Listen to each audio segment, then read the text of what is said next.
আমার ডাকো। আল্লাহরে ডাকতে হলে টেলিফোন লাগে নাকি? জানে মাইকে ছোড়া লাগে না।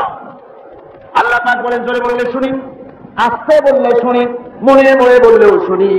কোন বান্দা যদি মনের অন্তরের অন্তঃস্থল থেকে একবার যদি ডাকে আল্লাহ, মুখের ডাক আর মনের ডাক কিন্তু একরকম না। মুখের কথা আর মনের কথা একরকম না। বিশ্বকবি আল্লাহ ইকবাল রহমতুল্লাহ আলাইহি বলেছেন, দিল সে जुबान निकलती है असर रखती है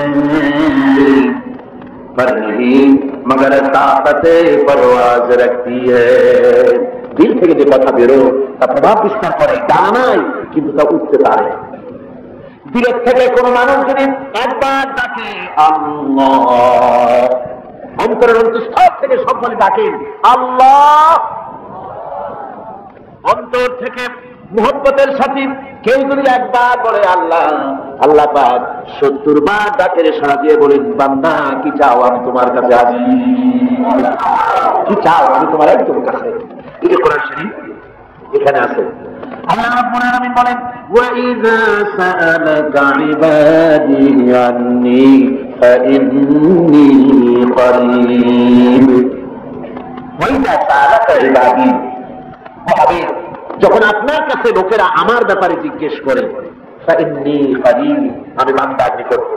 এখানে আলেম যারা আছে তারা একটা কথা বুঝবেন, আমি আলেমদের জন্য একটা কথা বলছি, ওলামাদের জন্য।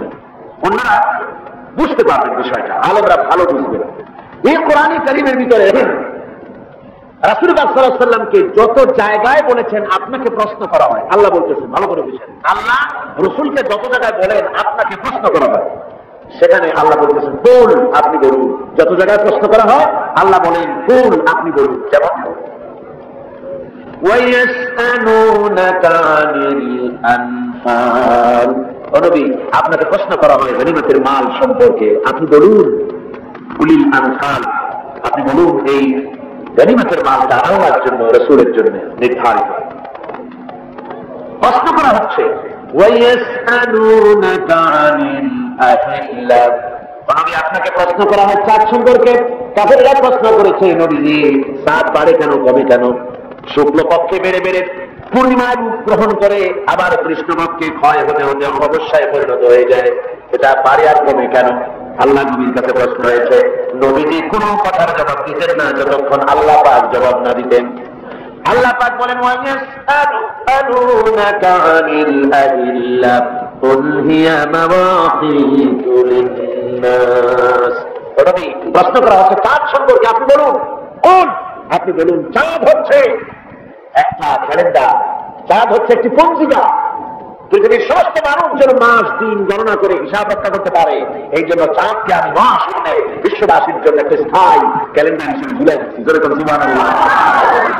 ওয়ায়াসআলুনাকা আনিল মাহিদ, নবী আপনাকে প্রশ্ন করা হয় মেয়ে লোকদের মাসিক রোগ সম্পর্কে, কুল হিয়া আযা, আপনি বলুন এটা একটি রোগ, এটি একটি অসুস্থতা।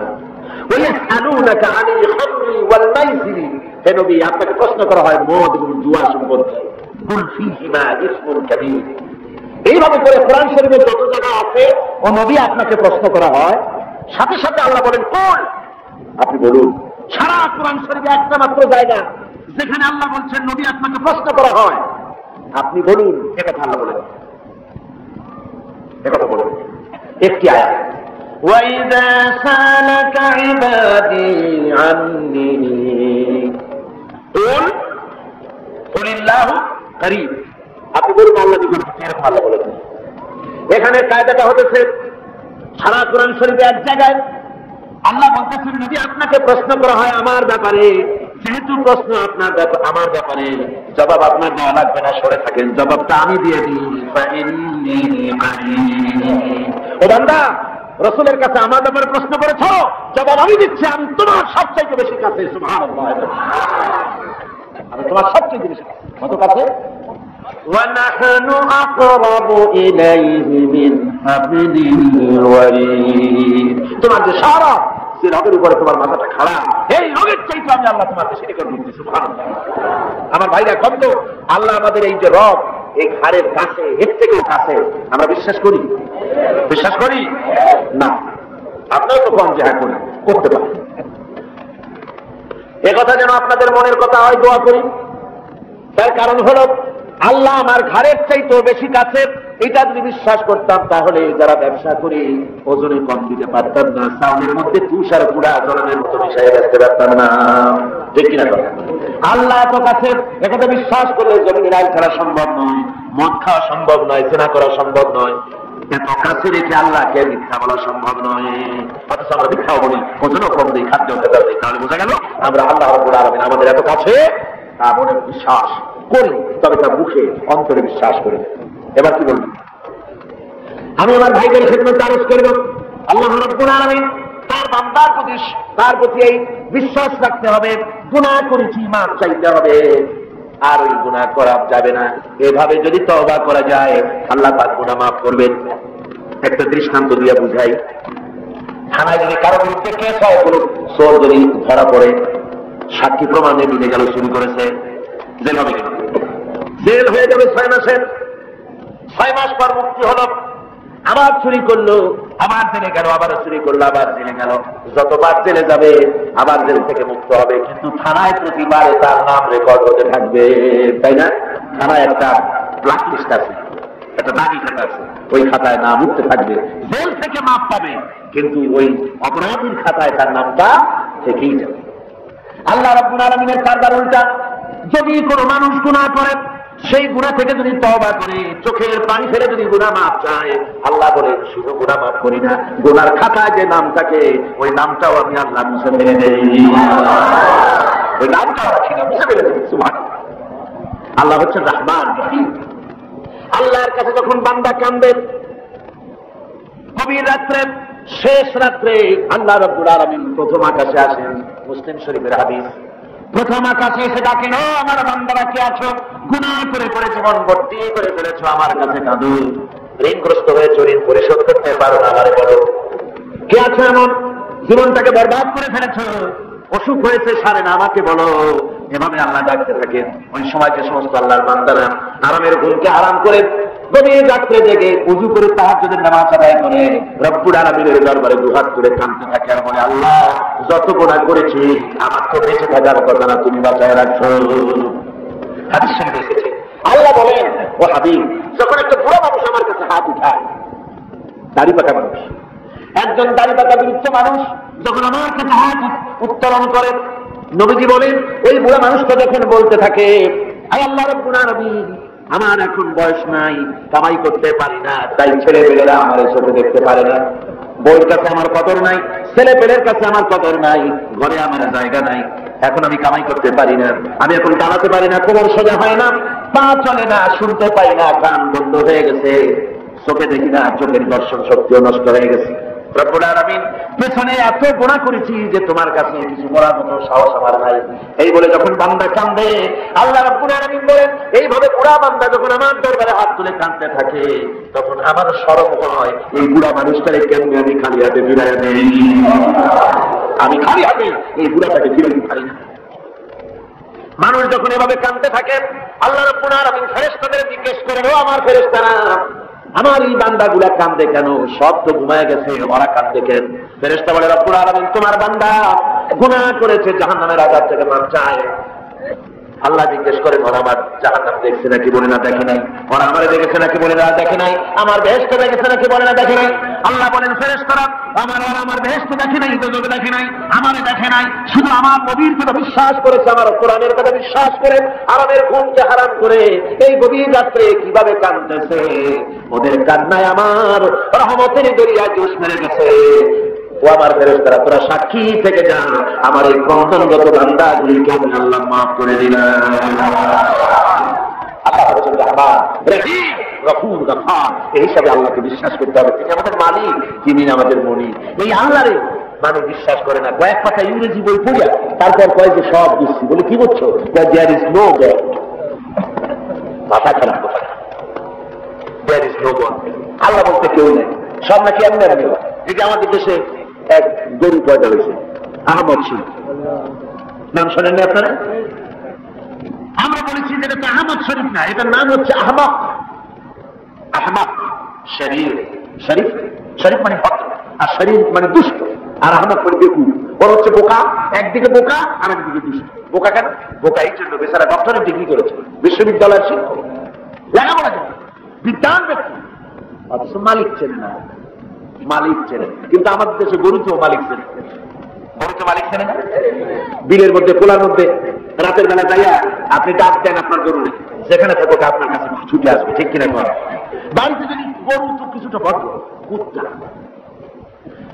এই কুকুর আপনার বাড়িতে যদি শিকারি কুকুর থাকে, রাত্রিবেলায় যদি আপনার বাড়িতে আরেকজন যাই ওঠে আর যদি কাশি দেয়, তাহলে তাকে তাড়াইয়া নদী পার করে ছাড়বে না করেন। আর আপনি কত রাত্রি যান, আওয়াজ দেওয়া লাগবে না, শুধু একটা কাশি দেবেন, কুকুর এসে আপনার পায়ে ল্যাজ গুলাবে, মুখ ঘষবে, ঠিক কিনা? হ্যাঁ, আল্লাহ কুত্তাও মালিক চেনে। আমার শরীরে এমন গরু, এমন কুকুরের চাইতে নিকৃষ্ট মালিকরে চিনল না। জোরে কন্যা এমন কপাল পোড়া, যেই লেখাপড়া শিখতে পারে শ্বাসটাকে চেনা যায় না, ওই বিদ্যা 4 পয়সা মূল্য নাই। আছে মূল্য? আল্লাহ রাব্বুল আলামিনকে বুড়ো আঙ্গুল দেখায়। আল্লাহ আবার এগুলোর কিছু কয় টয়, পিঁপড়ায় যদি হাতিরে দেখে কয় যে কত বড় একখান হাতি হয়েছে, এই বলে যদি পিঁপড়া হাতিরে নিন্দামন্দ করে, হাতি কি তেরে আসে নাকি? পিঁপড়াকে দাওয়াত করে? করেন। মানুষটা আল্লাহর কাছে মানুষগুলো কি কিছুই না, পিঁপড়ার চাইতেও ছোট। কিসের বড়াই মানুষ? আল্লাহ বলছেন আল্লাহুল গনিয়্যু ওয়া আনতুমুল ফুকারা, তোমরা সব ফকিরের গোষ্ঠী আর বেনিয়াজ, বেপরোয়া কেবলমাত্র আল্লাহ সুবহানাহু ওয়া তাআলা। পড়েন সবাই, কুল হুয়াল্লাহু আহাদ আল্লাহুস সামাদ লাম ইয়ালিদ ওয়া লাম ইউলাদ ওয়া লাম ইয়াকুল লাহু কুফুয়ান আহাদ। কুল হুয়াল্লাহু আহাদ, বলুন আল্লাহ তিনি একক, নিরঙ্কুশ, বেনিয়াজ, তিনি কারো মুখাপেক্ষী নন, তাকে কেউ জন্ম দেয়নি, তিনিও কাউকে জন্ম দেন নাই। আকাশের জমিনে আল্লাহর সমকক্ষ কেউ নাই, জন্ম দেন। সুবহানাল্লাহ। প্রচন্ড ক্ষমতার মালিক। রাতকে দিন বানাতে পারেন, সাগরকে নগর করতে পারেন, নগরকে সাগর বানায় দিতে পারেন, ফকিরকে ধরে প্রেসিডেন্ট বানায় দিতে পারেন, আবার কোটিপতিকে ভিক্ষুকে পরিণত করে দিতে পারেন। যে প্রেসিডেন্ট দেখা যায় গলা থেকে শুরু করে পা পর্যন্ত ফুলের মালা দিয়া বোঝাই, সম্মানের কোনো অভাব নাই, আবার ফুলের মালার পরিবর্তে জুতার মালা পরাইয়া জেলখানার মধ্যে ঢুকাই দিতে পারেন আল্লাহ রাব্বুল আলামিন। পারে কিনা? যেরকম পারে কিনা? প্রচন্ড ক্ষমতার মালিক, সব দেখেন, সব শোনেন। অবশ্য রাতের বেলায় দেখেন নাকি? আল্লাহ কি ঘুমায়? যেরকম আল্লাহ ঘুমায়? লা তাখুযুহু সিনাতুন ওয়ালা নাওম, তার কোনো ঘুম নাই, তন্দ্রাও নাই, সব তিনি দেখেন এবং শোনেন। আল্লাহর উপরে এরকম ঈমান আনতে হবে, প্রচন্ড ঈমান তার উপরে রাখতে হবে, রহমতের উপরে ভরসা করতে হবে, এবং এই কথা মনে রাখতে হবে যে আল্লাহ রাব্বুল আলামিন তিনি কেবল আমাদেরকে রহমত করতে পারবেন না, জাফ করতে পারেন। ঈমান আনতে হবে আল্লাহর উপরে। আল্লাহর উপরে ঈমান আনার অর্থ হলো আল্লাহর হুকুম মানা, আল্লাহর আইন মানা, আল্লাহর বিধান মানা, আল্লাহর শাসন মানা। এই কোরআনে কারীমে আল্লাহ যেসব কথা বলেছেন সেই কথা অনুযায়ী জীবনকে পরিচালনা করা, এটাই হলো আল্লাহর প্রতি ঈমান আনা। তো ঈমান আনার কথা যেখানে আল্লাহ বলেছেন সেখানে বলেছেন ওয়া আমিলুস সালিহাত। ঈমান যেখানে, আমলে সালেহের কথা সেখানে। ঈমানের কোনো দাম নাই যদি আমলে সালেহ না থাকে, আমলে সালেহের কোনো দাম নাই যদি ঈমান না থাকে। কথা বুঝে আসতেছে? দেখুন কোরআনে কারীমের ভিতরে অন্যত্র এসেছে ইন্নাল্লাযীনা আমানু ওয়া আমিলুস সালিহাতি কানাত লাহুম জান্নাতুল ফিরদাউসি নুজুলা। নিশ্চয়ই যারা ঈমান এনেছে এবং আমলে সালেহ করেছে তাদেরকে আল্লাহ রাব্বুল আলামিন জান্নাতুল ফিরদাউস দিবেন। তো এই যে ঈমান যেখানে, আমলে সালেহ সেখানে। আমলে সালেহ না হলে, অর্থাৎ নেক কাজ, সৎ কাজ না হলে ঈমানের দাম নাই। এজন্য আমি দৃষ্টান্ত দিতে বলি, ঈমান হলো একটা এক, ওয়াহিদ, একটা ফিগার। ঈমান হলো এক, আর আমলে সালেহ নেক কাজ হলো শূন্য। নেক কাজগুলি কি? কথা বলেন না, নেক কাজগুলি কি? শূন্য। এখন দাম কার বেশি, একের বেশি না শূন্যের বেশি? অনেকে বলে কয় যে না শূন্যের দাম বেশি। বলে কিরকম? কয় যে একের সামনে শূন্য বসতো, একের দাম বেড়ে গেল, 1 10 হয়ে গেল, আর একটা শূন্য দিলে 1 100 হয়ে গেল, কাজে শূন্যের দাম বেশি। আমি বলি আপনার থিওরি যদি ঠিক হয় তাহলে সেগুলো বসাই টাকা করতে পারেন, তো বসাই দেবো। একক দশক শতক সহস্র অযুত নিযুত কোটি লক্ষ পদ্ম খর্ব মহাখর্ব নিখর্ব এরকম করে করে জনমের মতো শূন্য বসাই দিল। আমি বললাম আপনার এখন একের দাম, আপনার এই শূন্যের দাম তো বেশি বললেন, আমি আমার এক উঠে পকেটে ধুয়ে দিলাম, দেখি আপনার শূন্যের দাম কত। শূন্যের দাম থাকবে? কোনো দাম থাকবে না। শূন্যের মূল্য হয় একের কারণে। শূন্যের মূল্য হয় কিসের কারণে? একের কারণে। এক আছে বলে শূন্যের দাম বেশি, আর যদি এক থাকে শূন্যের কোনো দাম নেই। সুতরাং এখন ইমান আর শূন্য হচ্ছে ভালো কাজ। ইমান আছে, একটা ভালো কাজ করেছেন 10 হয়ে গেল, আরেকটা ভালো কাজ করলেন 100 হলো, আরেকটা ভালো কাজ করলেন 1000 হলো। এ হলো আপনার চিন্তায় 1000 হয়েছে, কিন্তু আল্লাহর খাতায় অনেক বেশি হয়ে গেছে। কত হয়েছে? অনেক বেশি। কিরকম? মানুষ যখন হযরত আদম আলাইহিস সালাম আর শয়তানকে আল্লাহ রাব্বুল আলামিন যখন পৃথিবীতে নির্বাসিত করে দিলেন, শয়তান তখন বলল যে আদমের কারণে আমার জীবন বরবাদ হয়ে গেল, আমার আমল নষ্ট হয়ে গেল, ওই আদম সন্তানকে আমি জাহান্নামের ভিতরে বেশি বেশি ঢুকাই দেবো, আমি হায়াত চাই, কিয়ামত পর্যন্ত আল্লাহ হায়াত দিয়ে দিলেন। শয়তান চলে আসার পরে রব্বুল আলামিন ফেরেশতাদের বললেন, ও আমার ফেরেশতারা, এই শয়তান যখন আমার বান্দাদেরকে কোন কুমন্ত্রণা দিবে, তখন তোমরা আমার বান্দা যখন গুনাহ করার জন্য নিয়ত করবে, তখন তার আমলনামায় কোনো গুনাহ লিখবা না, গুনাহটা করা হয়ে গেলে একটা গুনাহ লিখবা। আর যখন আমার বান্দা যদি কোনো ভালো কাজ করার নিয়ত করে, কাজটা করে নাই, শুধু নিয়ত করেছে, একের পরিবর্তে একটা নেকি লেখা দাও। আর যখন ভালো কাজটা করা হয়ে যাবে, তখন তার আমলনামায় একের পরিবর্তে 10 গুণ বাড়াইয়া ভিডিও করে করা। সুতরাং যত ভালো কাজ করবেন আপনার আমল বেড়ে যাবে। কি বেড়ে যাবে? আপনার আমল বাড়তে থাকবে। আর আপনার ইমান নাই। অনেকে কয় যে হুজুর এমনি আমি মানুষ খুব ভালো, বলে কিরকম ভালো? কত মিথ্যা কথা কই না। তারপরে যে জায়গায় টিউবওয়েল নাই টিউবওয়েল করে দিই, কানা মানুষের চোখ ভালো করে দেওয়ার জন্য অপারেশনের ব্যবস্থা করি না, অনেক ভালো ভালো কাজ করি, খালি যে নামাজ করি না, তাতে কি আমার ইমান নষ্ট হয়েছে নাকি? আমি বলে ভাই ইমানই তো না, এটা নষ্ট হবে। ইমান তো থাকা লাগবে। লা দীনা লিমান লা সালাতা লাহু, যার কাছে নামাজ নাই তার কাছে দ্বীন নাই, ঈমান নাই। মনে রাখবেন, যে ব্যক্তি নামাজ পড়ে না, মুসলমান বলে দাবি করা ওর অধিকার তার নাই, কোনো দাম নাই। আপনি নামাজ পড়েন না তো আল্লাহর সামনে মাথা নত হইল না, আপনি কিসের মুসলমান? ওরকম গরু শোভনীয় খায়, কয় যে আমরা গরুর গোশত খাই, শোভনীয় তো খায়। তো আমি দাঁড়িয়ে রাখি, রবীন্দ্রনাথ তো দাঁড়িয়ে রাখি, কাল মার্কস তো দাঁড়িয়ে রাখি, মানে কি হয়েছে? কথা বুঝতে পেরেছেন? সুতরাং মাথা নত করতে হবে, আল্লাহরে সেজদা দিতে হবে। এমনি এমনি মুমিন হওয়া যাবে না। সবে বরাত আসলো, মাশাআল্লাহ, আগের থেকে দিন রুটি তৈরি, কষ্ট তৈরি, তারপরে গোসল করবে কোন জায়গায় তাও তৈরি। শোনা আছে যে প্রত্যেক ফোটায় ফোটায় 100 করে নেকি হবে গোসলের পানিতে। তেল তোল মাইখা ভালো করে গোসলের জন্য রেডি হয়ে গেছে। গোসল টোসল করিয়া এরপরে গোস্ত খাইল খুব, গোস্ত টোস্ত খেয়ে তারপরে 2 টাকা 6 টাকা নামাজ পড়িয়া ঘুমায় মনে করলো যে পিছনের গুণা মাপ হয়েছে। না, এত সহজ না। কথা বুঝতে পেরেছেন? এত সহজ না। শেষ রাত্রে ঘুমাইয়া ভজন নষ্ট করছে ওই পাগলের। এক পাগল বলছিল যে মিয়া তুমি গরু কেন? ভালো মানুষকে পাগলে বলতেছে গরু কেন? তাই ঘুরতেছি, গরু তালাশ করি, গরু কিন্তু পরশুদিন কোরবানি হবে, কোরবানির গরু তালাশ করি, কিনবো। পাওনা তো যেটা পাইনি, পাওনা তো কি হয়েছে? একটু মাঠে করা গরু একটা ধরে নিয়ে জমে দিই, কয় যে সেটা তুমি পাগল, তোমার কথা পরের গরু জবাই দিলে তো গোনা হবে, আমি গরু কিনে জবাই দেবো। তুমি পাগল, আমি পাগল। পাগলে বলতেছি তুমি পাগল। যদি কোরবানি উপলক্ষে একটা ভালো নিয়ত করে একটা গরু তুমি ধরবা, সে যা করবে, ভালো নিয়ত করিয়া কোরবানির দিনে নামাজ পড়ে আসে আল্লাহ আকবার বলতে জবাই দিয়ে দেবে। এখন তুমি চুরি করছো, সেজন্য একটা পাপ হবে, আর আল্লাহ রাস্তায় কোরবানি করছো, সেজন্য একটা সওয়াব হবে। কোরবানির সব আর চুরির পাপ ভগ্নাংশের মতো কাটাকাটি হয়ে গেলে গোস্ত সোনা পাপ। মুসলমানের অবস্থা তাই হয়েছে। সারা বছর গুনাহ করে, ওজনে কম, খাদ্যে ভেজাল, চুরি ডাকাতি জুয়া মিথ্যে কথা সব বলে, সবে বরাতে সমানে ইবাদত করে মনে করে পিছনের গুনাহ মাফ হয়ে যাবে, আর রাতের বেলা খাওয়া দুষ্ট আদি খাই না।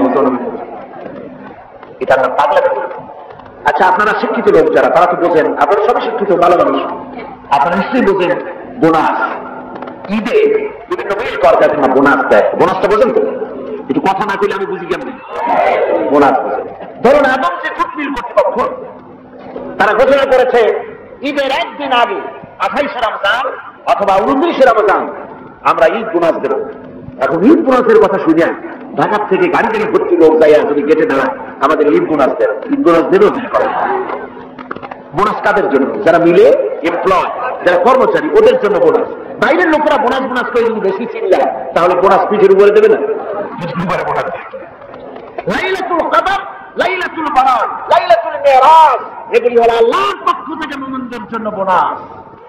এই বোনাস কাদের জন্য? যারা নামাজি, যারা দিনদার, যারা চরিত্রবান, যারা ইমানদার, ওদের জন্য বোনাস।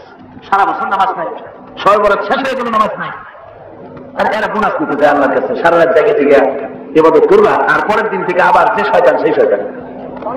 কথা বলছি, ওই যে আমি এই কথাটা বললাম, ওমরউদ্দিন মুসলিম সাহেবের নাম মনে আছেন আপনারা? আরে ভাই কথা বললেন, ওমরউদ্দিন মুসলিম সাহেব আল্লাহ তাকে বেহেশতে নসিব করুন। শুনলাম কোন এক জায়গা থেকে উনি নৌকা বাইরে যাচ্ছে, তারপরে রোজার দিন একজনে কয় মুসলিম সাহেব আমার একটু নেবেন, আমি যাবো। কোন জায়গায় যাবেন? যাবো না কোন জায়গায়। তারপরে তারা নিচ্ছে নিয়ে সে বলছে যে আমি একটু ভাই আপনারা সাহায্য করবো না, পাওয়া লাগবে না, আমি সব কামাই করি, তুমি অনেক দূর চলে গেছে। তারপরে সেই লোক একটা সিগারেট ধরেছে। রোজার দিন তুমি সিগারেট ধরাইছো না? কয়ে যে আমি রোজা। কেন রোজা না? কয়ে যে আমার প্যান্ট ব্যথা করে। প্যান্ট ব্যথা করে তুমি সিগারেট খাও না। তারপরে উনি নৌকা উল্টা আপনি জান কোথায় উল্টো উল্টাবে? কয়ে যে তুমি যে জায়গায় উঠতে হবে সেই জায়গায় নামো। কয়ে যে না আমার এই জায়গায় নামা যায় না, আপনি কষ্ট করে উল্টে যান না। কয়ে যে কোথায় শয়তান, কোথায় নামাবো? যে জায়গায় শয়তান সেই জায়গায় নামাই দিয়ে আসবো। ওমরউদ্দিন মুসলিম সাহেব জিতাই আসছেন না।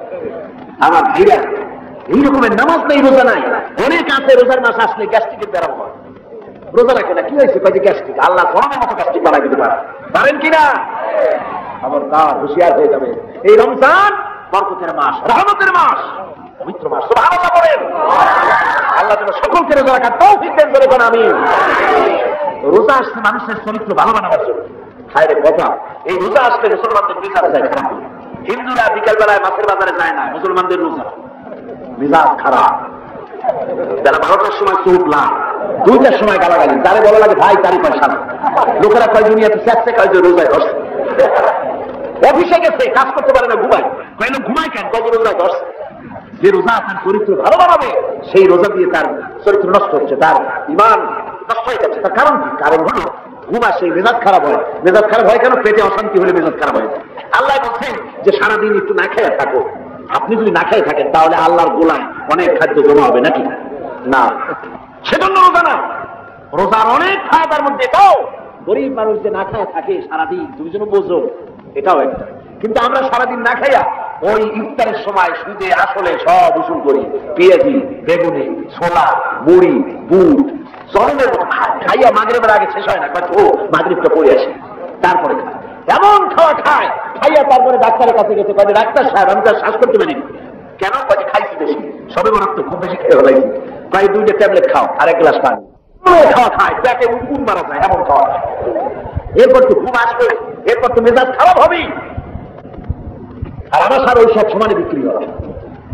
আমার বন্ধু, এই যে অবস্থা, এই অবস্থার জন্য আমরা আমাদের ভাই হতে হবে।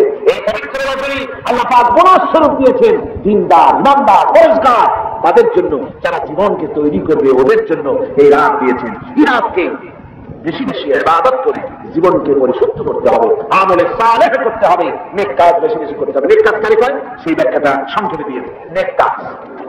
আল্লাহ রাব্বুল আলামিন বলেন, আল্লাযী খালাকাল মাউতা ওয়াল হায়াতা লিয়াবলুয়াকুম আইয়ুকুম আহসানু আমালা।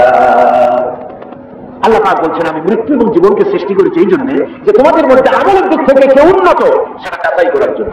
এখন আমলে আসানে আমল, উন্নত আমল কি তার ব্যাখ্যা কি? উন্নত আমলের জন্য 2টা শর্ত। উন্নত আমলের জন্য 5টা শর্ত? ভালো করে বুঝেন আর শোনেন। উন্নত আমলের জন্য 2টি শর্ত। একটি শর্ত হচ্ছে আমলটা হতে হবে আল্লাহর রজামন্দির জন্য, আল্লাহকে খুশি করার জন্য আমলটা হতে হবে। 2 নম্বর শর্ত হচ্ছে আমলটা হতে হবে সুন্নত নববীর উপরে, রাসূল পাক যেভাবে কাজটি সম্পাদন করেছেন তার উপরে হতে হবে, তাহলে এটা হবে আহসানে আমল। আপনি নামাজটা কেমনে পড়বেন? আপনার পীর সাহেব যেমন পড়েন ওই রকম, আপনার মাওলানা সাহেব যেমন পড়েন ওই রকম, আপনার মুহাদ্দিস সাহেব ওই রকম না। আমার নামাজ পড়তে হবে, রাসূল পাক সাল্লাল্লাহু আলাইহি ওয়াসাল্লাম বলেছেন, সাল্লু কামা রাআইতুমুনি উসাল্লি। নামাজ পড়ো সেইভাবে যেভাবে আমাকে পড়তে দেখো। সুবহানাল্লাহ। রাসূল হচ্ছেন মডেল, সব ব্যাপারে আদর্শ। জনাব মুহাম্মদ রাসূলুল্লাহ সাল্লাল্লাহু আলাইহি ওয়াসাল্লাম তার অনুকরণ অনুসরণ জীবনের সব ক্ষেত্রে করতে হবে, তাহলে প্রত্যেকটি কাজ আহসানে আমল হবে, উন্নত মানের কাজ হবে। যদি সত্যিকারের আমরা সে আমলটাকে আল্লাহকে খুশি করার জন্য করি, তাহলে বুঝতে হবে প্রথম কাজ ঈমান, 2 নম্বরে নেক কাজ। 2 নম্বরে কি? নেক কাজ। যদি ঈমান না থাকে আর অনেক ভালো ভালো কাজ আপনি করেছেন, তাহলে হবে 0 + 0 + 0 = কত হবে? 0। এই জন্য কাজটি আল্লাহকে খুশি করার জন্য হতে হবে, নেক কাজ দিয়ে জীবনকে ভরে ফেলে দিতে হবে, জীবনকে ভরে ফেলে দিতে হবে। 3 নম্বরের যে কথাটি জীবন সফল হওয়ার জন্য তা হচ্ছে ইল্লাল্লাযীনা আমানু ওয়া আমিলুস সালিহাতি ওয়া তাওয়াসাউ বিল হাক্কি ওয়া তাওয়াসাউ বিস সাবর। ঈমান আমলে সালেহ আর 3 নম্বরের কাজ হলো হকের দাওয়াত দেওয়া। 3 নম্বরের কাজ কি বলুন? 3 নম্বরের কাজ কি? হকের দাওয়াত। হক কি? ইসলাম। হক কি? জোরে বলুন, হক কি? ইসলামের দাওয়াত দিতে হবে। ইসলামের দাওয়াত দিতে হবে, ঘরে ঘরে পৌঁছে দিতে হবে ইসলামের দাওয়াত। মানুষকে বোঝাতে হবে ইসলাম ছাড়া উপায় নেই। ইসলাম হচ্ছে একটা কমপ্লিট কোড অফ লাইফ, মুকাম্মাল নিজামে হায়াত, একটা পরিপূর্ণ জীবন ব্যবস্থা যার মধ্যে আছে অর্থনীতি, সমাজনীতি, রাজনীতি, সব আছে। কোরআন শরীফে আছে না অর্থনীতি, রাজনীতি আছে না? আমাদের দেশে কথা উঠেছে যে ধর্মনিরপেক্ষতা অবলম্বন করতে হবে, ধর্ম আর রাজনীতি আলাদা। এ ধরনের কথা শহরে বন্দরে হয়, বানুরি পাড়ার মতো এই প্রত্যন্ত অঞ্চলে সব জায়গায় এসব কথা বোধহয় বলা হয় না, বলা হয় ধর্ম রাজনীতি আলাদা বলে। আমার ভাইরা মনে রাখবেন, ধর্ম নিরপেক্ষ মতবাদ এটি একটি কুফরি মতবাদ। যারা বলে এটি কি মতবাদ? দুনিয়ার সব আলিম, সব মুহাদ্দিস, সমস্ত মুফাসসির একমত, ধর্ম নিরপেক্ষ মতবাদ হচ্ছে কুফরি মতবাদ, যেহেতু আল্লাহর কথার সাথে সম্পূর্ণ কন্ট্রাডিক্টরি কথা, সাংঘর্ষিক। আল্লাহ বলছেন ইয়া আইয়ুহাল্লাযীনা আমানু আতিউল্লাহ ওয়া আতিউর রাসূল ওয়া উলিল আমরি মিনকুম। ও বিশ্বাসীরা, তোমরা যারা আমার উপর ঈমান এনেছো, আল্লাহর করে আল্লাহর আনুগত্য করো এবং রাসূলের আনুগত্য করো। কোন ক্ষেত্রে আনুগত্য করো? সকল ক্ষেত্রে। কিন্তু ধর্ম নিরপেক্ষবাদী যারা তা বলে যে ধর্ম ব্যক্তিগত ব্যাপার, ধর্ম ব্যক্তিগত ব্যাপার, জীবনের সব ক্ষেত্রে ধর্ম পালন করা যাবে না, এই কথাই তারা বলে। অর্থনীতিতে, সমাজনীতিতে, রাজনীতিতে ধর্ম পালন করা যাবে না, ধর্ম ব্যক্তিগত ব্যাপার। তাহলে কোরআনের আয়াতের সাথে সাংঘর্ষিক হলো না? জনগণের সাংঘর্ষিক হলো না?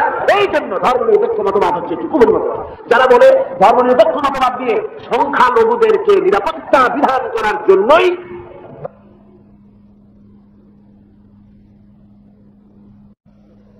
ধর্মনিরপেক্ষ মতবাদ, এই কথা যারা বলি তাদের জন্য দেখতে হবে ভারতে ধর্মনিরপেক্ষ মতবাদ একটি স্বীকৃত শাসনতান্ত্রিক স্বীকৃত মতবাদ। কিন্তু এই মতবাদ দিয়ে তাদের দেশে তারা কি সংখ্যালঘুদের জান মাল এবং তাদের উপাসনালয়কে নিরাপত্তা দিতে পেরেছে?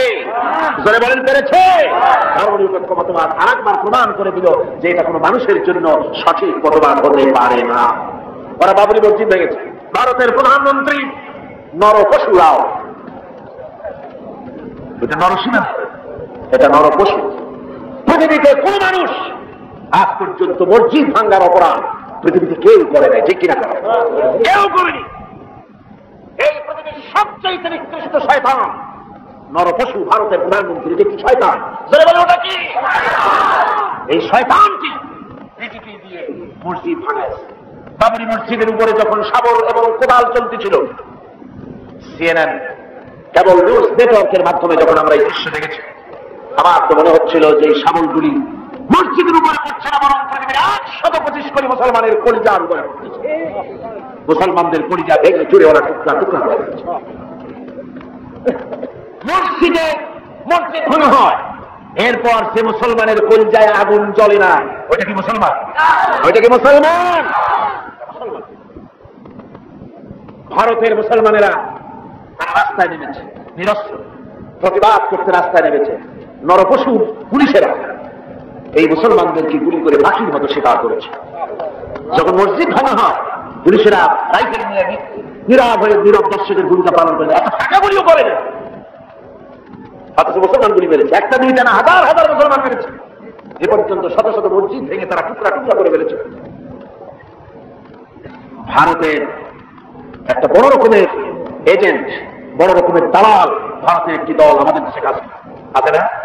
আছে কিনা? কোন ভারতের এই গোলামেরা বাংলাদেশ পার্লামেন্টে যখন ভারতের এই কাজের প্রতিবাদ আর নিন্দা জানাচ্ছিল, সেই গোলাম দলটি যদি 5 ভাগ বলেছে মসজিদ ভাঙার কথা, 95 ভাগ বলেছে ভারতের স্বার্থের কথা। যদি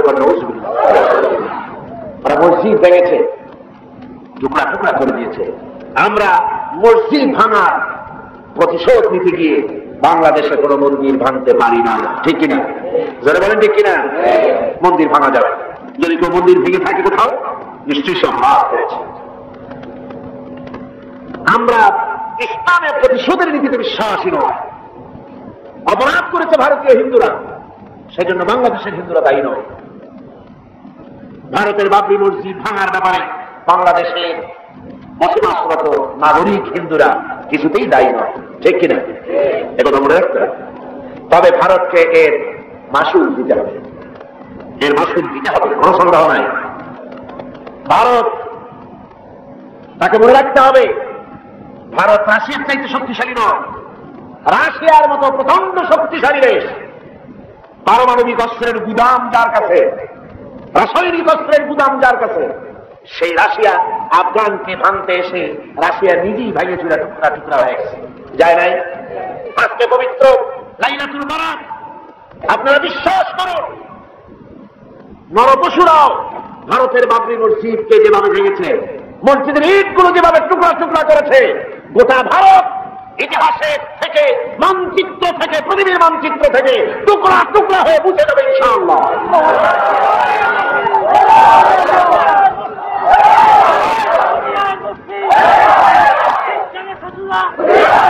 আজ হিন্দুস্তানের সঙ্গে মুসলমানদের একটা লড়াই হবে, হিন্দুস্তানের সাথে মুসলমানদের একটা যুদ্ধ হবে। এটা আমার কথা নয়, এটা বলেছেন বিশ্বনবী জনাব মুহাম্মদ রাসূলুল্লাহ সাল্লাল্লাহু আলাইহি ওয়াসাল্লাম। ইবনে মাজাহ শরীফের হাদিস। হযরত আবু হুরায়রা রাদিয়াল্লাহু তাআলা আনহু হচ্ছেন রাবী। হযরত আবু হুরায়রা তিনি বলছেন, রাসূলুল্লাহ সাল্লাল্লাহু আলাইহি ওয়াসাল্লাম বলেছেন, দুই শ্রেণীর লোক কিয়ামতে জাহান্নাম থেকে মুক্ত বলে ঘোষিত হবে। এক শ্রেণী হচ্ছে ওরা যারা ঈসা আলাইহিস সালামের সাথে থেকে দাজ্জালের বিরুদ্ধে যারা লড়াই করে শাহাদাত বরণ করবে, কিয়ামতের দিন আল্লাহ পাক তাদেরকে জাহান্নাম থেকে মুক্ত বলে ঘোষণা করবেন।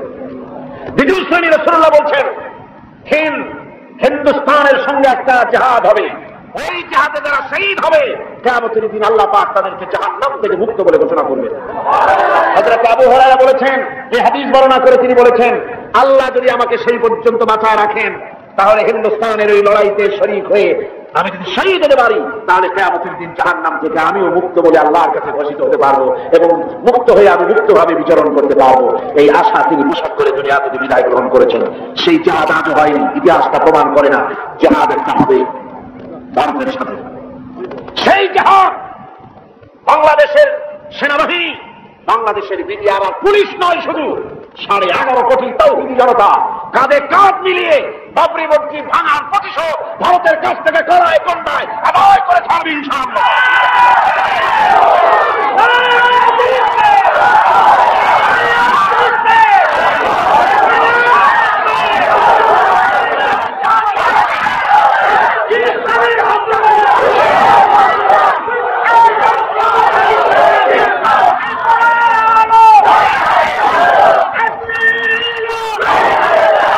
আমাদের কথা মনে রাখতে হবে, আল্লাহ পাক মুমিনদের সাথে থাকেন। কোরআনে কারীমে রব্বুল আলামিন বলেছেন, ওয়ালা তাহিনু ওয়ালা তাহজানু ওয়া আনতুমুল আ'লাউনা ইন কুনতুম মুমিনিন। কোনো ভয় নাই, কোনো চিন্তা নাই, তোমরা যদি মুমিন হও, আমি আল্লাহ রাব্বুল আলামিন তোমাদেরকে জয়ী করব। জোরে করে সুবহানাল্লাহ। তোমরা বিজয়ী হবে তোমরা যদি মুমিন হও। সুতরাং হকের দাওয়াত নিয়ে অগ্রসর হতে হবে। ইসলামের বিজয় আসতেছে সামনে, ইসলামের চূড়ান্ত বিজয় আসবে। আজকে মানবিক বেলার যত তরুণ যুবক, কলেজ ইউনিভার্সিটির ছাত্র যারা এই মাহফিলে তোমরা এসেছো, যুবকদের বলবো, তোমরাই ইসলামের মূল মেরুদণ্ড। তোমাদেরকে রাসূলুল্লাহ ভালোবেসেছেন, ইসলাম তোমাদেরকে কদর করেছে, তোমাদেরকে আসতে হবে মূল পথে। ওইসব আজেবাজে আন্দোলন ছেড়ে দিতে হবে, মানুষের তৈরি করা অথবা এসব আন্দোলন ছেড়ে দিতে হবে। তুমি চিন্তা করে দেখো না, তোমাদের নেতারা তোমাদের কাছে কি চায়, তোমাদের নেতারা তোমাদেরকে কি বলে? তোমাদের নেতারা তোমাদের কাছ থেকে শুধু শক্তি চায়, তোমাদের রক্ত চায়, তোমাদেরকে চরিত্রমান বানানোর জন্য তারা কোনো চেষ্টা করে না। তোমাদের নেতারা কখনো বলে না, ছেলেরা নামাজ পড়ো, 5 ওয়াক্ত মতো, মা বাপের খেদমত করো, এইসব কথা বলে না। এই রোজার মাস আসতেছে, রোজা রাখো, ওস্তাদের সম্মান করবে, এরকম বলে? কিসের ওস্তাদের সম্মান করবে? কলেজের প্রিন্সিপাল পিটাইয়া ডাক্তার সবাই বেলায়। ঢাকা বিশ্ববিদ্যালয়ের প্রাক্তন ভাইস চ্যান্সেলর মনিরুজ্জামান মিয়া সাংবাদিক সাক্ষাৎকারে বলতেছিলেন, দুঃখ করে, আমি বিশ্ববিদ্যালয়ের এমন এক জন্তু, আমার দাঁতও নাই, নখরও নাই, খালি বসে বসে মাছ খায়। আমরা বলেছি, মাছ তো খাবিনি, মেহমান দাওয়াত দিয়ে নিজের পোশাক গুন্ডা দিয়ে মারি খাওয়ায়, মায়ের আপনি যাবেন না, খাবেন না, এটা খাওয়া খুব স্বাভাবিক কথা। আদব শিক্ষা সেখানে দেওয়া হয়। তোমাদের নেতারা তোমাদেরকে আদব শিক্ষা দেন, তোমাদের হাতে টাকা দেয়, মদ, জুয়া, জেনা, ব্যভিচার ইত্যাদির জন্য তোমাদেরকে অস্ত্র দেয়, অন্যের সভাপণ্ড করার জন্য, অন্যের দল ভাঙার জন্য, এইসব করে তোমাদেরকে চরিত্রবান বানাবার জন্য তাদের কোনো প্রোগ্রাম নাই। কথা ঠিক কিনা? কথা ঠিক কিনা? এই জন্য যুবকদেরকে, তরুণদেরকে ফিরে আসতে হবে ইসলামের সুশীতল ছায়াতলে। এখানেই শান্তি, এখানেই মুক্তি, এখানেই নাজাত। চলে আসুন এই ইসলামের দিকে, এই দাওয়াত নিয়ে ছড়িয়ে পড়ুন। আজকে বসনিয়ার উপর অত্যাচার হতেছে, বসনিয়ার মুসলমানরা মার খেতেছে, আলজেরিয়ায় মার খেতেছে, প্যালেস্টাইনে মার খেতেছে। প্যালেস্টাইনের নো ম্যানস ল্যান্ডে, ইসরায়েল আর লুবনান এর মাঝখানে নো ম্যানস ল্যান্ডে প্রায় 500-এর মতো ফিলিস্তিনি মুসলমানেরা কষ্ট পাচ্ছে। মুসলমানেরা বিপদে পড়লে জাতিসংঘ দেখে না, আমেরিকাও দেখে না, ব্রিটিশও দেখে না, কেউ দেখে না। মুসলমান বিপদে পড়েছে, একটা কুত্তা বিড়ালের জীবনের যে দাম আছে মুসলমানদের দাম ওদের কাছে নাই। এইভাবে প্রতিপন্ন তারা করতেছে। আজ ভারতে মুসলমান নির্যাতিত, কাশ্মীরে নির্যাতিত, বার্মায় নির্যাতিত, সব জায়গায় মুসলমানদের উপরে নির্যাতন চলছে। এই নির্যাতনের পর ইসলাম প্রতিষ্ঠিত হবে ইনশাআল্লাহ। কোনটা প্রতিষ্ঠিত হবে? ইসলাম প্রতিষ্ঠিত হবে। সেজন্য এই দাওয়াত নিয়ে ঘরে ঘরে পৌঁছে যেতে হবে, ইসলামী আন্দোলনে শরীক হতে হবে। কিন্তু ইসলামী আন্দোলনে শরীক হওয়ার ব্যাপারে অনেকে আবার কয় যে কোন ইসলামে যাবো, করে ইসলামের এত দল, কোনটায় যাবো? সেগুলো কোনটায় যাই না। কি বলেন? বলেন এরকম কোনটায় যাই না, কোনটায় যাবো? বহুত দল। আমি বলি ভাই, এটা হলো একটা চালাকি জগৎ, এটা একটা চালাকি জগৎ। আপনি যখন অসুখ হলো তো ডাক্তারের কাছে যাও। বাজারে কি ডাক্তার একজন আছে না কয়েকজন আছে? হোমিওপ্যাথি ডাক্তার আছে, অ্যালোপ্যাথি ডাক্তার আছে, আয়ুর্বেদিক ডাক্তার আছে, হার্বাল ডাক্তার আছে, 4-5 পদের ডাক্তার আছে। একজনে কয় সর্দি হয়েছে, একজনে কয় প্যারাসিটামল খাও, আরেকজনে কয় পাইরোজিন খাও, আরেকজনে কয় মিক্সিনা খাও, আরেকজনে কয় সিরাপ খাও, আরেকজনে কয় ট্যাবলেট খাও। আপনি কি রাগ করে বলেন যে ডাক্তাররা এক একজনে এক এক রকমের কথা কয়, আর এত ডাক্তার আমি কোনো ঔষধ খাবো না, না খাইয়ে বলি, এরকম বলেন না? বুদ্ধি খাটাইয়া এমন একটা ডাক্তারের কাছে যান যার ভালো হাত যশ আছে, এরকম একটা ডাক্তারের কাছেই আপনি চলে গেলেন। ইসলামের অনেকগুলি দল, তাতে আপনার কি হয়েছে? আপনার কাজ দুইটা। আল্লাহ পাক কোরআনে কারিমে বলেছেন আকিমুস সালাত, নামাজ প্রতিষ্ঠা করো। আবার ওই আল্লাহ বলেছেন আকিমুদ্দিন, দিন প্রতিষ্ঠা করো। আকিমুস সালাত যেমন ফরজ, আকিমুদ্দিন তেমন ফরজ, দিনকে প্রতিষ্ঠা করো আল্লাহ বলেছেন। এই দিন প্রতিষ্ঠা করার আন্দোলনে আপনার কাছে দুইটা পথ খোলা। হয় আপনি নিজে একটা আন্দোলন করবেন পারলে, আর না পারলে যেটা আছে সেটা সাথে শুরু করবেন। কথা বুঝতে পেরেছেন? আপনার কাছে বুঝতে হবে কোন আন্দোলনটা সঠিক, কোনটার সাথে গেলে কাজ করলে আপনি একটা আধুনিক স্টেট পরিচালনা করার মতো দক্ষ জনশক্তি তৈরি করে কারা, সেগুলো বুঝে শুনে তাদের সাথে গিয়ে শরীক হয়ে ইসলামী আন্দোলন করতে হবে। ওই কথা বলে পার পাওয়া যাবে না যে ইসলামী আন্দোলন অনেকগুলি, সেই জন্য আমি মনে করবো না, এইটা বলা যাবে না। হকের দাওয়াত, ইসলামের এই দাওয়াত পৌঁছে দিতে হবে। আর চতুর্থ নম্বরের শর্ত হচ্ছে সবর ইখতিয়ার করতে হবে। কি করতে হবে? সবরের কথা কেন বলা হচ্ছে? সবরের কথা এই জন্য বলা হচ্ছে, দিনের দাওয়াত এমন এক জিনিস, এই দাওয়াত দিতে গেলে বিপদ আসবে, মুসিবত আসবে, এটাই স্বাভাবিক। দুনিয়ার কোন পয়গম্বর দিনের দাওয়াত দিতে গিয়ে মুসিবতে পড়ে না, এমনটি হয়নি। এই পৃথিবীর মুখে আল্লাহ রাব্বুল আলামিন বলেন, ইয়া হাসরাতান আলাল ইবাদ, বান্দার উপর আফসোস, এমন একজন পয়গম্বর দুনিয়ায় পাঠাই নাই যার সঙ্গে ঠাট্টা করে নাই, লোকেরা বিদ্রুপ করে নাই, পাগল করে নাই, মারধর করে নাই। যারে পাঠাইছি তার উপরেই অত্যাচার হয়েছে। সুতরাং নবীদের উপর অত্যাচার হয়েছে, সাহাবায়ে কেরামদের উপর অত্যাচার হয়েছে। অত্যাচার হতে হতে নবীরা এবং তার সাথী সঙ্গীরা বলেছেন, মাতা রাসূলুল্লাহ। ওই মাঝখানে কে দাও? ওই জায়গাটায় প্রায় লক্ষ্য করতেছি দাঁড়ায় বসে, এটা খুবই অন্যায়। মাহফিলের ভিতরে কোরআনে কারিমের আলোচনা হচ্ছে, দাঁড়ানো ওঠা বসা করা, এগুলি খুবই বেয়াদবি। আপনারা কি বেয়াদবি করবেন নাকি? বেয়াদবি কাউকে করতে দিয়ে না। যে যেখানে দাঁড়ায় আস্তে আপনি সেখানে বসায় দেন, যাতে কেউ বেয়াদবি করা দুঃসাহস পোষণ না করে। ভাইরা আমার, সবর ইখতিয়ার করতে হবে। বিপদ মুসিবত আসবেই, এটা এমন একটা পথ, এ পথে চলতে গেলে বিপদ আসবে। সাহাবায়ে কেরাম অত্যাচারিত হয়েছে, স্বয়ং আল্লাহ নবী অত্যাচারিত হয়েছেন, কাজী মাইক ধরা আসবে না এরকম কোন পথ নাই। আপনি বলবেন, অনেক জায়গায় গেলে বলে হুজুর এরকম সত্যতা দোয়া শিক্ষা করে দিন, সেই দোয়াটা পড়লে বেহেশতে চলে যাওয়া যায়। বলি ভাই, রাসূলুল্লাহ বলেন বেহেশতে যাওয়ার জন্য কোন সূরা বলে আবিষ্কার করেন নাই যে সেই সূরা পড়ে বেহেশতে যাওয়া যাবে, এরকম কোন পথ নাই। পথটা হচ্ছে সামরিক, পথটা খুব সোজা। এই পথ তৈরি করেছেন, নির্মাণ করেছেন পয়গম্বরেরা, সাহাবায়ে কেরাম এই পথে চলেছেন। এই পথটাই হচ্ছে ইসলামের পথ। আর এই পথে আপনাকে আন্দোলন করতে গেলে আপনাকে মুসিবত আসবে, আপনার উপরে কষ্ট আসবে, বিপদ আসবে। হযরতে বেলালের কষ্ট, হযরতে খাব্বাবের কষ্ট, খোবাইবের কষ্ট ভুলে গেলে হবে না। হযরতে খাব্বাবকে খুদির সাথে বেঁধেছে, আর চতুর্দিক থেকে তীর তরবারি তার উপরে নিক্ষিপ্ত হয়েছে। আর এক পর্যায়ে নেতা বলছে, থামো, ওকে আর মেরো না, আমি একটু কথা বলি। নেতা বলতেছে, খাব্বাব তোমাকে এই জায়গা থেকে একটা শর্তে ছেড়ে দিতে পারি, তোমাকে ছাড়ার পরে এইখানে মুহাম্মদ সাল্লাল্লাহু আলাইহি ওয়াসাল্লামকে এনে তাকে মারবো, তার উপর অত্যাচার করবো, তাতে যদি তুমি রাজি হও তাহলে তোমাকে ছেড়ে দেওয়া যেতে পারে।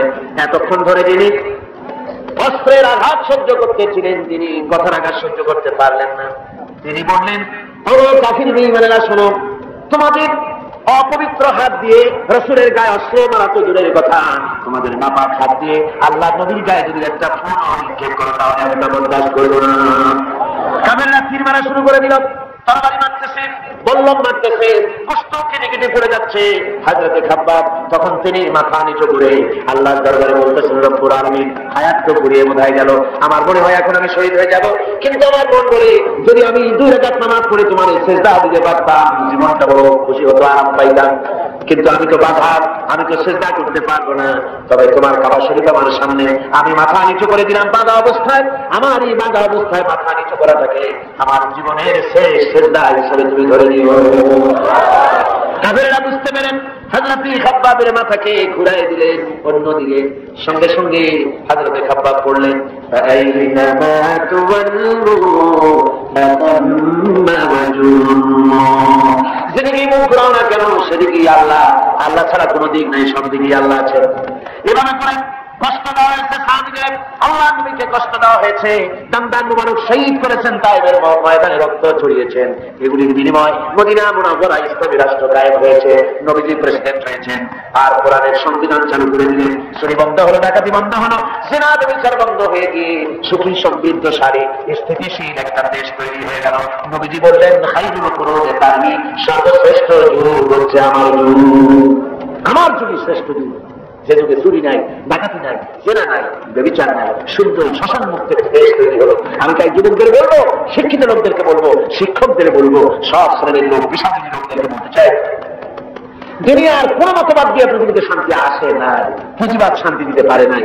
সমাজতন্ত্র সেটা এক পচা গলা, এক গরিব দেহের নাম, যেটা দুর্গন্ধ ছড়াচ্ছে পৃথিবীতে আজ। সমাজতন্ত্র শেষ, পুঁজিবাদ শেষ, তারপরে ধর্মনিরপেক্ষ মতবাদ দুনিয়ার থেকে বিদায় হওয়ার পথে এখন ইসলাম ছাড়া কোনো উপায় নাই। ইসলাম ছাড়া উপায় আছে? যদি বলেন উপায় আছে, বিশ্বাস করুন, ইসলাম শুধু আপনার নামাজ রোজা হজ যাকাতের জন্য আসে নাই। আপনারা বোঝেন না কেন এই জিনিসটা, যে ইসলাম যদি শুধু দাড়ির কথাই বলবে, শুধু টুপির কথাই বলবে, শুধু কদু খাওয়ার কথা বলবে, শুধু সুরমা লাগাবার কথা বলবে, শুধু 5 ওয়াক্ত নামাজের কথা বলবে, তাহলে নবীরা মার খাবেন কেন? জি, এটা চিন্তা করেন না, নবীরা মার খাবেন কেন? নবীদের স্বভাবের কারণে মার খেয়েছে, নাউযুবিল্লাহ। নবীদের চাইতে শ্রেষ্ঠ চরিত্র আল্লাহ আকাশের নিচে জমিনের উপরে হতে পারে না, এত বড় চরিত্র আর কেউ হতে পারে না। তাহলে এই চরিত্রবান লোকেরা মার খেলেন কেন? এই জন্য খেয়েছেন, তারা বলেছেন সৃষ্টিটা আইন চলবে, এই গোটা পৃথিবী আর এই মানব মন্ডলী কার সৃষ্টি? সরে সরে চিল্লায় বলুন, এই পৃথিবী আর এই মানুষগুলি কার সৃষ্টি? আকাশ কার সৃষ্টি? বাতাস কার সৃষ্টি? সব আল্লাহ। আইন চলবে, সে আইন এখানে সব। বুঝতে চেষ্টা করেন, না বুঝে অনেকে বলে ধর্মের ভিতরে, ধর্মীয় জনসভায়, ধর্মীয় মাহফিলে, মসজিদে রাজনীতি করতে দেওয়া হবে না, এরকম বলে না? খুব বলে। লাগে কি যখন বলে, তারা মনে হয় যেন বাংলাদেশ সদের শ্বশুর বাড়ি, আর আমরা যারা ইসলামের রাজনীতির কথা বলি আমরা দেশে ভর্তা পাই উল্লাস করি, এরকম মনে হয়। ব্যাপারটি তা না। কোরআনে কারীমের মধ্যে আল্লাহ রাব্বুল আলামিন সব বলে দিয়েছেন। অর্থনীতি আছে, এর মধ্যে রাজনীতি আছে, এর মধ্যে সমাজনীতি আছে, সব আল্লাহ বলে দিয়েছেন। আল্লাহ পাক পরিষ্কার করে বলছেন, ফামান তাবিআ হুদায়া ফালা খাউফুন আলাইহিম ওয়ালা হুম ইয়াহজানুন। এই কোরআনের আইন যারা মেনে চলবে, আল্লাহ পাক বলেন এই কোরআনের শাসন যারা মেনে চলবে, ফালা খাউফুন আলাইহিম, ওদের জন্য কোনো ভয় নাই, ওদের জন্য কোনো চিন্তা নাই। কিসের ভয় নেই? কোরআনের শাসন যেখানে চালু হবে, চুরির ভয়, ডাকাতির ভয়, জেনার ভয়, হত্যার ভয়, দর্শনের ভয় থাকবে না। ওয়ালা হুম ইয়াহজানুন, কোনো চিন্তাও থাকবে না। ওই সহযোগিতা, খাওয়া পড়া, শিক্ষা, চিকিৎসা, বাসস্থানের চিন্তাও থাকবে না।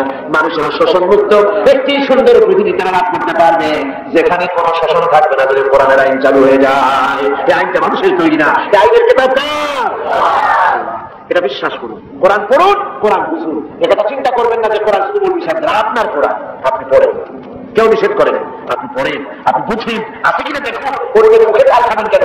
আপনার মুখে একটা চিন্তা আছে, নিজে টেস্ট করুন, ঝাল না টক না মিষ্টি, আপনি নিজে টেস্ট করুন। কোরআনের রাজনীতি আছে কিনা, অন্য কোন মেয়ে লোক কি বললো, কোন পুরুষ লোক কি বললো, তাতে আপনার দরকার কি? আপনি নিজে পড়েন, কোরআন বুঝুন। এখন সব আল্লাহ বলে দিয়েছেন, সব কথা খুলে খুলে বলেছেন। কোরআনের কথা যদি আমল করি, আল্লাহ বরকত দিবেন। কোরআনের শাসন যদি বাংলাদেশে কায়েম হয়, শোনেন আল্লাহ কি বলছেন। আল্লাহ রাব্বুল আলামিন বলছেন, ওয়ালাউ আন্না আহলাল কুরআ آمنوا واتقوا لفتحنا عليهم بركات من السماء والأرض জনপদের লোকেরা, দেশের লোকেরা যদি আমার উপর ঈমান আনে আর আমাকে ভয় করার নীতি যদি অবলম্বন করে চলে, আল্লাহ রাব্বুল আলামিন বলেন, তাহলে ওই দেশের মানুষের জন্য আমি আকাশ আর জমিনের সব বরকতের দরজা খুলে দেব, সমস্ত বরকতের দরজা খুলে দেবো। আকাশ থেকে খাদ্য নাজিল হবে, জমিন তার খাদ্যের দুয়ার খুলে দেবে, নদীতে মাছের অভাব হবে না, গাছে ফলের অভাব হবে না, আমি দেবো। কে দেবে? পারবে কিনা দেবে? পারবে কিনা? আল্লাহ এটা বিশ্বাস করো না যদি, তাহলে লক্ষ্য করে দেখো, এই পৃথিবীতে মানুষের সংখ্যা কম, অন্য প্রাণীদের সংখ্যা অনেক বেশি, ঠিক না? মানুষের চাইতে গরু, ছাগল, ভেড়া, পোকা, মাকড়, তারপরে মাছ, স্থলচর, জলচর প্রাণী, মানুষ বেশি না ওরা বেশি? ওরা বেশি। মানুষের ব্যাংকে টাকা আছে, আপনাদের ব্যাংক আছে না? কেন? পূবালী, সোনালী, রূপালী, চৈতালি, বৈতালি অনেক ব্যাংক আছে না? বহুত ব্যাংক আছে। এই ব্যাংকগুলিতে আপনারা টাকা জমা করেন, পয়সা জমা করেন, গোলায় ধান রাখেন আর ব্যাংকে টাকা রাখেন। কোন পাতিশিয়ালের কোন ব্যাংক আছে? পাতিশিয়াল একই আপনার এই বৃষ্টির সময় শীতকালে 10-15টা মুরগি চুরি করে নিয়ে তারপরে রূপালী ব্যাংকের ম্যানেজারকে বলছে, ম্যানেজার সাহেব আমার নামে একটা অ্যাকাউন্ট খুলে নি, 10টা মুরগি ধুয়ে দেয়, যখন বৃষ্টির সময় বাইরে পারবো না তখন এই মুরগিগুলো নিয়ে খাও। অথবা কোন শকুন এসে মরা দুর্গায় কোনো ব্যাংকে জমা করে দিয়েছে দেখেন। সুবহানাল্লাহ। আল্লাহ রাব্বুল আলামিন এই কোরআনে কারীমের মধ্যে বলেছেন, অসংখ্য প্রাণী আছে এমন যাদের কোনো সঞ্চয় নাই, অনেক প্রাণী আছে এমন যাদের কোনো সঞ্চয় নাই। সকাল বেলায় কোটি কোটি পাখি, কোটি কোটি মাছ, কোটি কোটি প্রাণী খালি পেটে সকাল বেলায় বেরিয়ে যায়, আর সন্ধ্যা বেলায় সকলের পেট ভরে আমি আল্লাহ রাব্বুল আলামিন তাদের বাসায় ফিরাইয়া দেই। সুবহানাল্লাহ। কেউ খালি পেটে বেরে না, কেউ খালি পেটে বেরে না, সকলের পেট ভরে যায়। কোরআনে কারীমে রব্বুল আলামিন বলেছেন, ওয়া মা মিন দাব্বাতিন ফিল আরদি ইল্লা আলাল্লাহি রিজকুহা। এই পৃথিবীর বুকে বিচরণশীল জীব এমন নাই যার রিজকের দায়িত্ব আমি আল্লাহ আমার নিজ হাতে গ্রহণ করি নাই। সকলের রিজকের চাবিকাঠি আমার হাতে, পর্যাপ্ত পরিমাণে আমি রিজক আদা করে থাকি, রিজক দান করে থাকি। সুতরাং চিন্তার কোনো কারণ নাই। আল্লাহ পাকের দ্বীন কায়েমের সংগ্রামে যদি অগ্রসর হই, আল্লাহর রহমত আসবে।